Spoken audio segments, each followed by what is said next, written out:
Can we talk about consolidation? And I don't mean high interest long-term loans.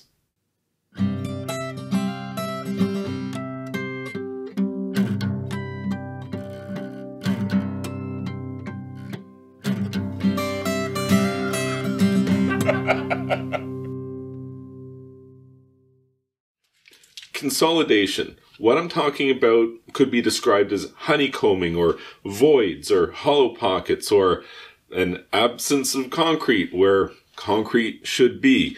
The problem with voids or a lack of consolidation of a concrete mix is that it's going to be weak.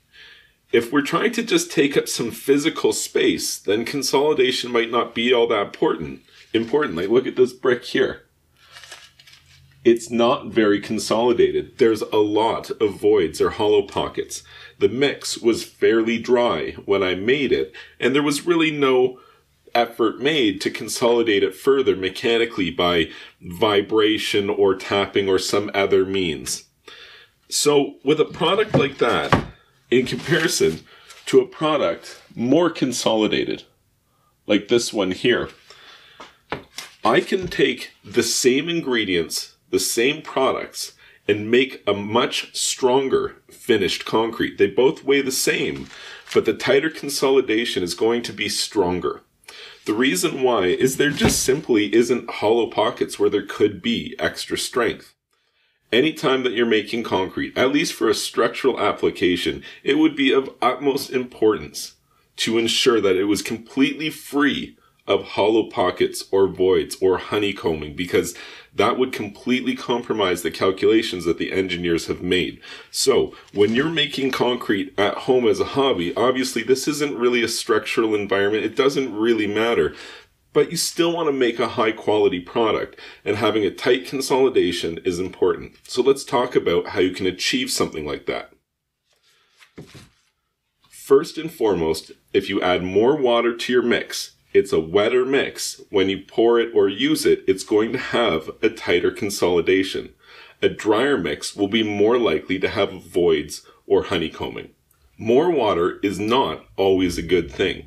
There is a point of diminishing returns. You do want the concrete to be useful. You want it to flow such that it has a tight consolidation. But if you add too much water to a concrete mix, it actually seriously compromises the finished strength. So there's a little bit of a balancing act happening here.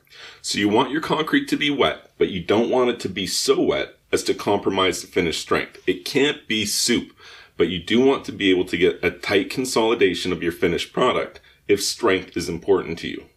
Commonly, if you wanted to have a tight consolidation and a very liquidy mix, but you don't want to compromise the strength, you would use an admixture called Super-Plasticizer or water reducer. This replaces water in the mix, but it basically acts exactly like what adding a lot of extra water would be. It just makes it really, really runny or really liquidy, and it does it with only a small amount of extra additive. Most importantly, this small amount of extra additive does not compromise the finished strength. If you do a lot of mold casting, you might want to think about converting a palm sander into a concrete vibrator. I've got this old narwhal that I made here that has this highly professional adaptation that I've crafted. Don't attempt something like this. This is purely for professionals.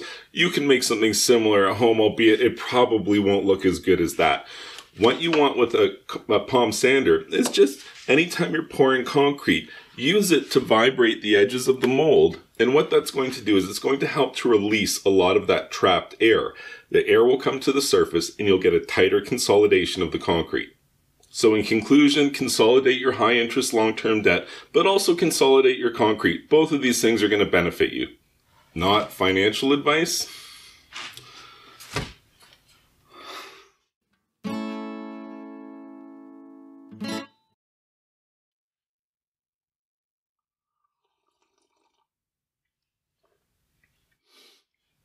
Good day, eh?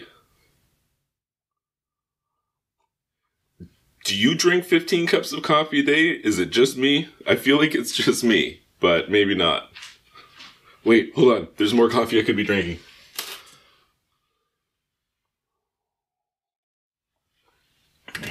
Okay, but seriously though, it can't be healthy. Gotta stop doing these late night videos.